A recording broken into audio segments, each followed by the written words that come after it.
Saúde, estamos de volta. Hoje o programa está dedicado à prevenção do diabetes, à informação que as pessoas precisam para entender mais essa doença. E agora a gente tem aqui conosco o Dr. Paulo Miranda, que é endocrinologista da Rede Mater Dei e futuro presidente da Sociedade Brasileira de Endocrinologia. Que honra ter aqui o nosso futuro presidente. Bem-vindo, doutor. Tudo bem? Tudo bem, Fernando. Prazer estar aqui mais uma vez com você e bater um papo sobre esse tema que é tão interessante e que mexe muito com a vida das pessoas, né? Exatamente. A gente tem aqui em Minas Gerais o presidente da Sociedade Brasileira de Diabetes, né? O doutor Levimar, mineiro, né? E agora temos o presidente da Sociedade Brasileira de Endocrinologia. Poxa, que bacana, eu sempre tive muito orgulho do quadro clínico mineiro e agora com mais razão ainda, né, doutor? Coisa boa, e é um desafio grande ficar à frente da sociedade e justamente, né, conduzir essas questões relacionadas à endocrinologia e tentar levar cada vez mais informação de qualidade para as pessoas. Exatamente, porque quando a gente fala de diabetes, no primeiro bloco a gente conversou com um farmacêutico experiente, explicando como é que é importante o teste de glicose, como é que algumas coisas relativamente simples são importantes para conscientizar essa população. Porque é muito preocupante entender que tem um número absurdo de diabéticos no Brasil e um número mais absurdo ainda de pessoas que são diabéticos e não sabem, doutor. Exatamente. Um levantamento mais antigo, que não mudou muito no cenário como a gente observa, nos leva a crer que pelo menos metade das pessoas que têm já alterações da glicose compatíveis com o diagnóstico de diabetes não sabe, né? Por falta de acompanhamento médico, por falta de conhecimento, mas é muito importante aquelas pessoas que têm fatores de risco ficar atentas para isso. Então, se você tem mais do que 45 anos, se você tem história familiar de diabetes, se você tem história de obesidade, se é uma mulher com história de síndrome de ovário policístico ou com passado de diabetes gestacional, né, são fatores de riscos importantes e que fazem com que aquela pessoa tenha necessariamente que fazer um exame da glicose para avaliar a possibilidade de ter o diabetes ou também preveni-lo ao longo do tempo. E o cuidado com o diabetes, né? Meu querido Dr. Alfredo Halper sempre falava sobre isso, né? Cuidado que começa com um olhar como um todo, né? De qualidade de vida, de postura. Com a pandemia, a gente tem um número também assustador no Brasil, que pela primeira vez o número de diagnósticos de pessoas com depressão supera o número de pessoas com diabetes. Isso é preocupante porque são doenças que estão ligadas ali, depressão, obesidade, diabetes e uma série de outros fatores complicadores, né, doutor? Os fatores relacionados ao hábito de vida, né? Então, o hábito de vida mais sedentário, mais preso, ele vai realmente estar relacionado ao humor deprimido, né? E a gente sabe que quanto menos atividade física uma pessoa faz, quanto pior é a sua alimentação, maior o risco de obesidade, maior o risco de diabetes do tipo 2. E é muito importante que as pessoas realmente percebam que a mudança do ponto de vista de preservação de saúde, ou seja, aquilo que vai nos trazer mais saúde, passa pelo hábito. O novo consenso da Associação Americana de Diabetes, junto com a Europeia, ele traz um ponto muito interessante, que é justamente uma análise do ciclo de atividades diária da pessoa, tá? Então, desde as escolhas alimentares, desde a prática de atividade física, desde a inclusão, né, de outras formas de atividade física ao longo do dia, como preferir caminhar ao invés de pegar o carro, preferir subir a escada ao invés de pegar o elevador, e terminando no sono, né, que o ciclo de sono e vigília também é importante para a nossa saúde metabólica. Então, todo esse processo já entra hoje como uma recomendação por sociedades científicas, né, para que as pessoas saibam, olha, isso é razoavelmente simples, dá para fazer, dá para se prevenir e ter mais saúde.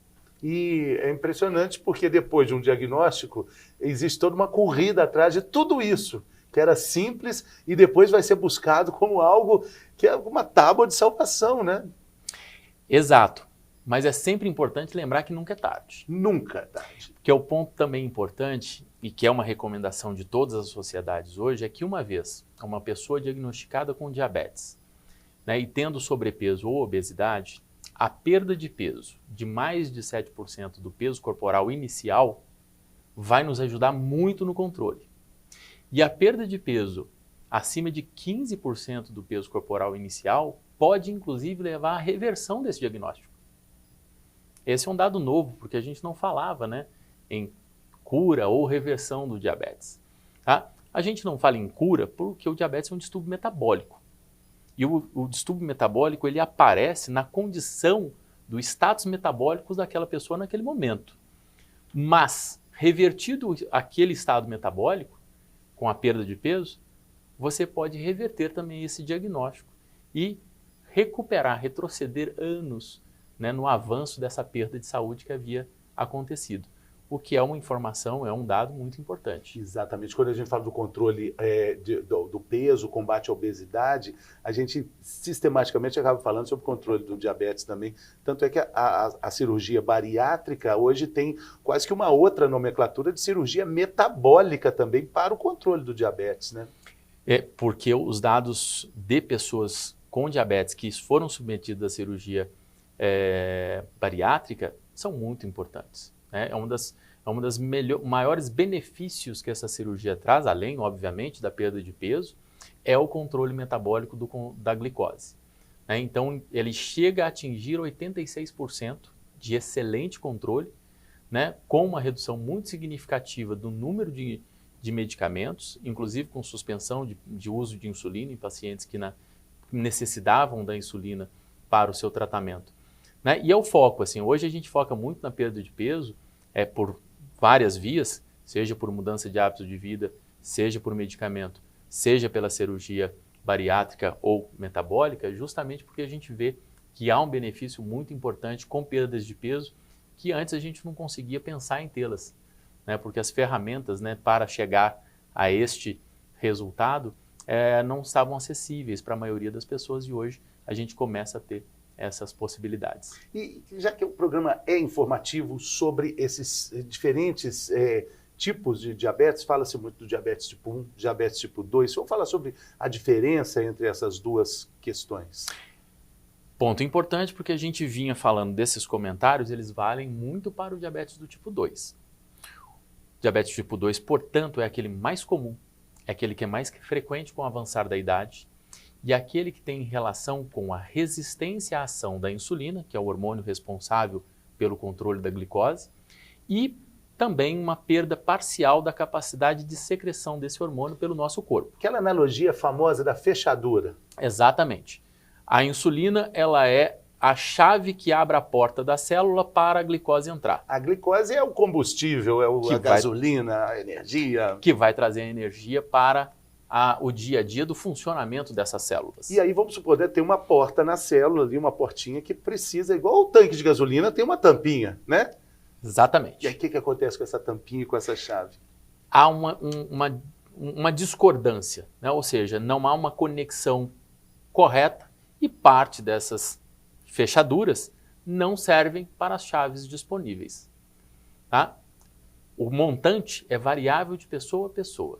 Então, cada pessoa vai ter uma sensibilidade maior ou menor à insulina, tá? E também há uma variação da capacidade da produção dessa insulina, tá? Então, o diabetes do tipo 2 sempre tem as duas coisas. E ele está associado a obesidade, hipertensão, risco de doença cardiovascular e outras tantas comorbidades associadas.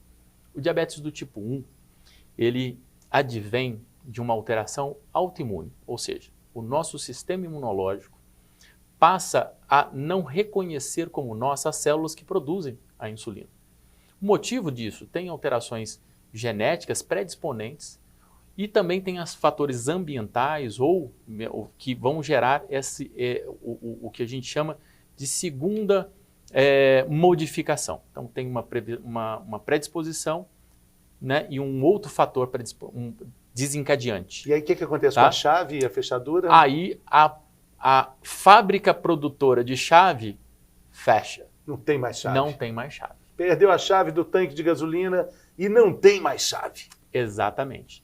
Não tendo mais chave, a pessoa que tem diabetes do tipo 1, ela precisa do uso da insulina desde o início do diagnóstico para a manutenção da sua vida É por isso que a insulina é um tratamento tão importante e por isso que o descobrimento dela, que foi há 101 anos, foi tão celebrado no mundo todo, porque passou a salvar as vidas das pessoas com diabetes do tipo 1, né, nesses últimos 100 anos, que morriam precocemente, a maioria delas jovens, precocemente naquela época.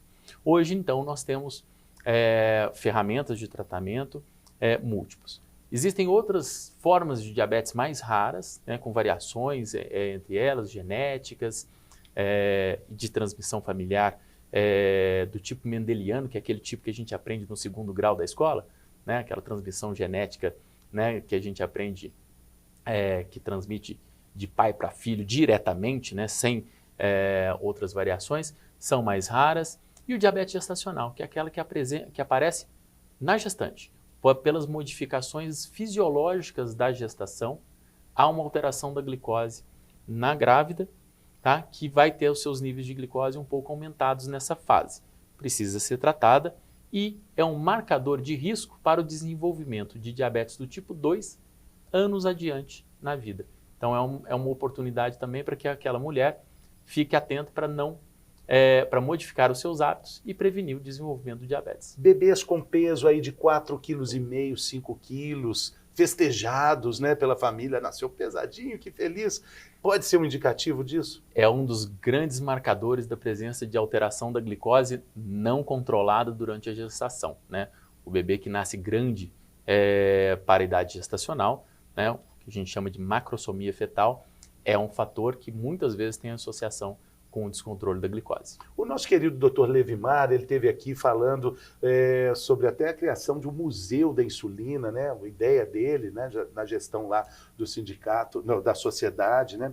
E falando assim de como é impressionante a evolução dessa produção, do controle de insulina, o que era antes, aquela furação de dedo, e até antes disso, como é que o controle era feito. Hoje as bombas, né, que estão na pele, né? Interessante a gente lembrar que durante a transmissão das últimas Olimpíadas, as pessoas, durante uma disputa de salto de vara, vem o atleta, as pessoas ficam falando, o que é aquilo ali? Parece que é um homem biônico que está ali. Pô, um atleta com um diabético, né? Que está ali disputando a medalha olímpica, né?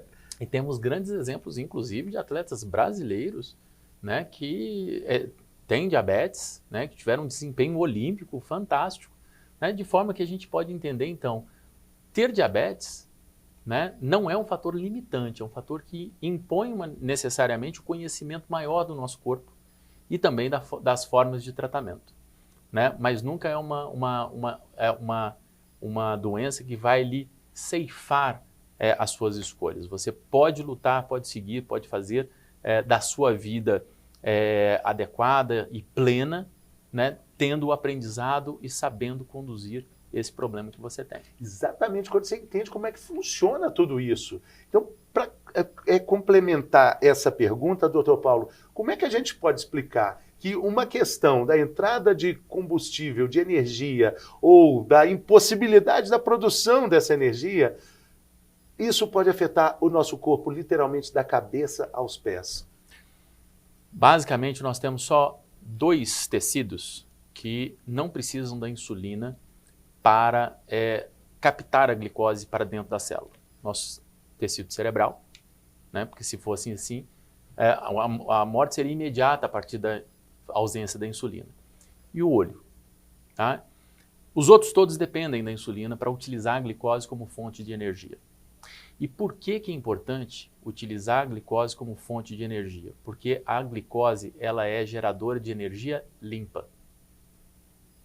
É o maior tema hoje, né? Do ponto de vista ambiental. Limpa. Energia limpa. Por quê? Porque a degradação... Zero carbono. A degradação da glicose gera ATP, que é a forma de energia, água e gás carbônico, que vai ser expelido pela nossa respiração. As outras fontes de energia, por exemplo, gorduras, são fontes de energia, né? Que a gente chama de ácidos graxos livres. São boas fontes de energia. Só que ela gera um resíduo que não é expelível e que, quando utilizado de maneira muito grande, ela leva à nossa acidose metabólica. É por isso que o descontrole, muitas vezes as pessoas descobrem o diabetes do tipo 1 tem ausência da produção da insulina, com um estado que chama cetoacidose diabética. Tá? No caso do diabetes do tipo 2, há outras questões envolvidas, porque boa parte da glicose até consegue ser utilizada, mas há outras alterações também, muitas vezes não percebidas clinicamente através de sintomas, que geram alterações da vasculatura, alterações do perfil de inflamação corporal, alterações do estresse oxidativo que levam a outras complicações e aumenta o risco cardiovascular. Tá? Então nós temos aí no diabetes um problema que é a glicose fica no sangue circulando e não é utilizada adequadamente como fonte de energia. No diabetes do tipo 1, isso é agudo, isso leva a pessoa para o hospital de maneira mais rápida. No diabetes do tipo 2, isso é mais crônico, dá menos sintoma, é menos perceptível ao longo do tempo e é acompanhado de muitas outras alterações também que levam a complicações ao longo da sua vida. E é muito importante também a gente dizer que no diagnóstico do diabetes, relativamente simples, fazendo aqui entre aspas, relativamente simples, porque o exame de sangue às vezes pode mascarar, né, doutor? Como é que a gente pode explicar isso melhor? As ferramentas de diagnósticos hoje são boas, tá? Porque nós temos a dosagem da glicose, tá? Que é feita em jejum, tá? Algumas vezes a glicose dosada aleatoriamente também pode ajudar, principalmente se está associada a sintomas típicos. Temos a glicose que é feita depois da sobrecarga, né, de destrozol, que é uma forma de glicose, a gente toma e se a glicose sobe demais significa que tem uma alteração. E temos um exame que é fantástico, que chama hemoglobina glicada. Simples, dosado no sangue, tem em todo lugar hoje disponível. Ponta do dedo? Tem também na ponta do dedo, mas pouco acessível ainda. Mas o laboratório é bem fácil. E o que ele dá para a gente? Ele dá a média da glicose dos últimos 3 meses. Então, se a pessoa faz dieta um dia antes de colher o exame de sangue, a glicose pode baixar. Mas a hemoglobina glicada está lá para mostrar que havia um problema e que ele já tem mais tempo. Então, esse exame, ele hoje é utilizado tanto para o diagnóstico, tá, como também para o controle. É o principal exame utilizado para que a gente determine a meta do controle glicêmico das pessoas que têm diabetes. O farmacêutico Ayrton, que teve no primeiro bloco, falou que o primeiro exame é uma foto, esse é um filme. Esse pega o paciente pelo pé. Né? Exatamente. Ele tem a capacidade de mostrar para nós 3 meses de história da variação da glicose naquela pessoa. Dizem que não se pode mentir para o médico, não é uma boa coisa. Né? E agora mais uma prova de que isso não é um bom negócio, né? Nem para o padre, né? Não é bom. Agora, a gente tem aqui, já que nós estamos falando de conscientização, a gente tem um quadro aqui, doutor Paulo, sobre mitos e verdades, que você já participou aqui, já está craque nesse assunto, então está preparado. Vamos lá então, mitos e verdades, diabetes.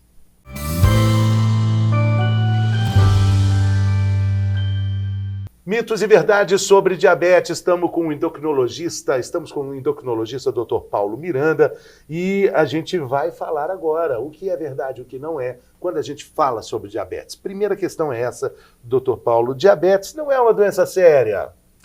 Diabetes é uma doença que ela não deve ser vista como um ponto limitante da vida da pessoa, mas ela deve ser levada a sério.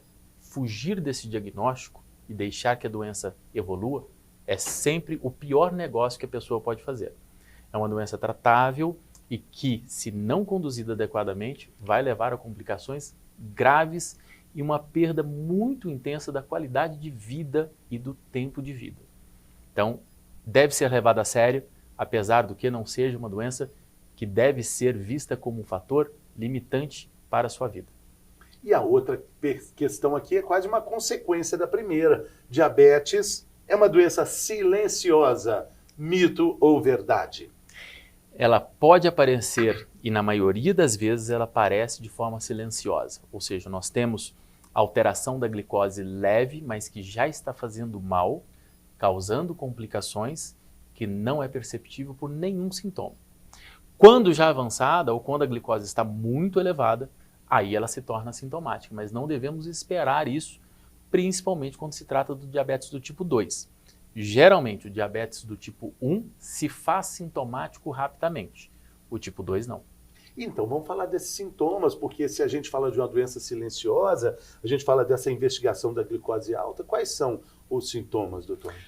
Uma tríade que a gente chama, que é muito importante, que a gente chama de polis, né? Poliúria, ou seja, urinando demais. Polidipsia, ou seja, a pessoa está tomando muita água. E polifagia, ou seja, a pessoa tem fome, continua comendo. Por quê? Porque a glicose não está sendo utilizada como fonte de energia. Tá? E mesmo assim, está perdendo peso. Então, esses sintomas são clássicos e muito relacionados à descompensação aguda da glicose, principalmente ocorrida no diabetes do tipo 1. Agora, outros sintomas, como feridas que não cicatrizam adequadamente, né? Feridas no pé, alterações urinárias, a diurese que vai ao vaso sanitário e que depois o vaso fica repleto de formigas porque tem glicose ali, a urina está com glicose, está doce. Então são fatores de atenção que a pessoa tem que ter. E isso é muito importante porque no passado, né, o teste de diabetes era com o urinol que ficava lá no sereno, né? E se juntasse formiga o resultado era positivo. Mas hoje, no século XXI, ainda serve de parâmetro, porque não é normal ter formiga no vaso sanitário. Uma já é sinal de alerta? Geralmente, formiga não anda sozinho, né? Então, geralmente vai mais, né? Mas, obviamente, que uma formiga passeando pelo vaso não faz verão. Mas, se isso se torna frequente, chama atenção. Então, olha que ponto interessante da sabedoria dos antigos, né? Que vale até hoje. Claro que com tantos apartamentos aí é menos comum, mas tem muita gente em sítio, né? Que em BH, na região, tem muitos sítios. Isso vale como alerta, que é muito importante. A outra questão, doutor Paulo, quem está acima do peso, quem é obeso, tem mais chances de desenvolver diabetes. Mito ou verdade? Verdade. Né? A obesidade e o sobrepeso é um dos principais fatores de riscos associado ao desenvolvimento do diabetes do tipo 2. Então, esta é uma verdade mesmo. E comer muitos doces pode causar diabetes. É mito ou verdade? É um tema polêmico. O que a gente sabe é o seguinte, né? O consumo de doces com muita frequência, principalmente bebidas adocicadas, né? Vai aumentar o risco de obesidade. Alguns estudos sugerem que o consumo regular de doce vai aumentar per se o risco de diabetes, sem ter que passar pela obesidade.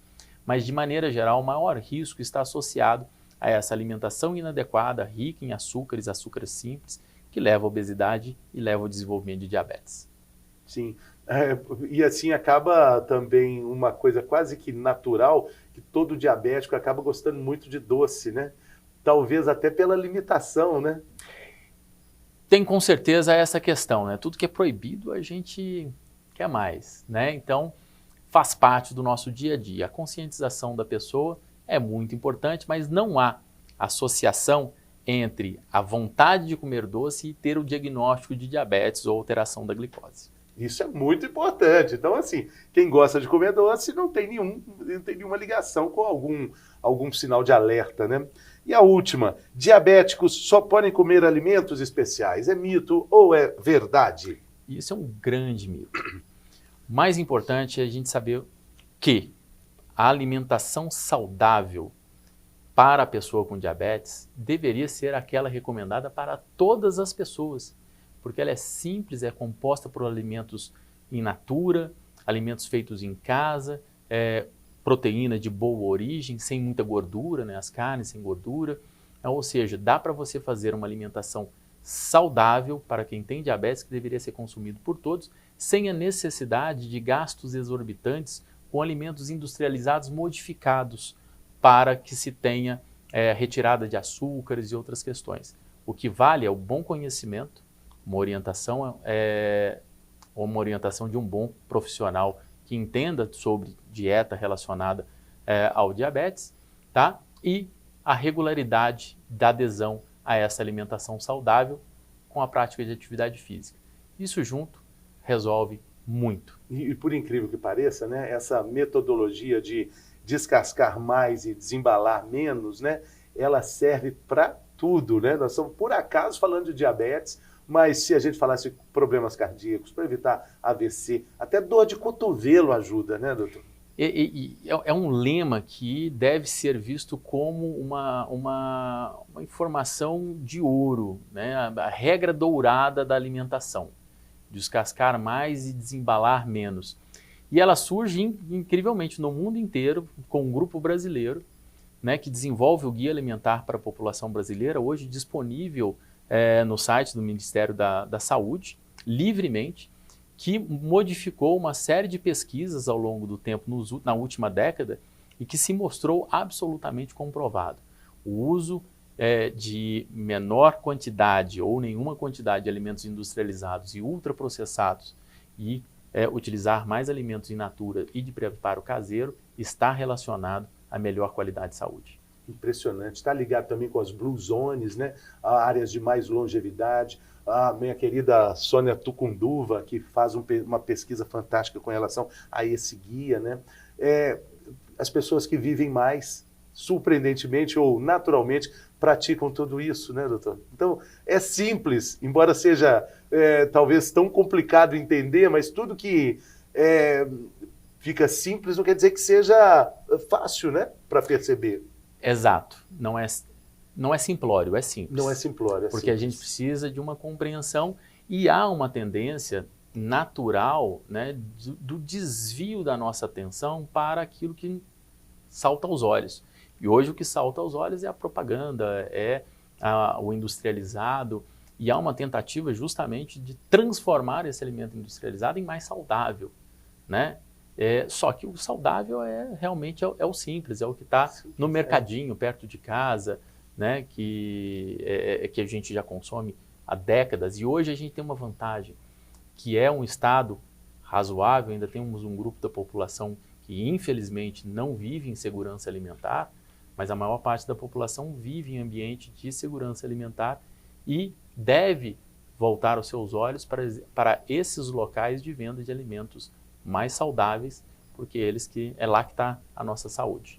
Dr. Paulo Miranda, endocrinologista, futuro presidente da Sociedade Brasileira de Endocrinologia, Sociedade Brasileira, está aqui em Minas Gerais. Muito obrigado, doutor, sucesso na jornada aí, um bom mandato e volte sempre aqui com novidades, vamos trocar várias figurinhas aí. Valeu. Prazer mais uma vez estar aqui, Fernando. Valeu, muito obrigado também pela sua companhia. Acompanhe aí as nossas redes sociais, nosso canal no YouTube. Recomende essas informações do episódio de hoje para as pessoas que você sabe que vão aproveitar todas essas informações, precisam se cuidar melhor. Está tudo lá no nosso canal no YouTube. Até mais, pessoal.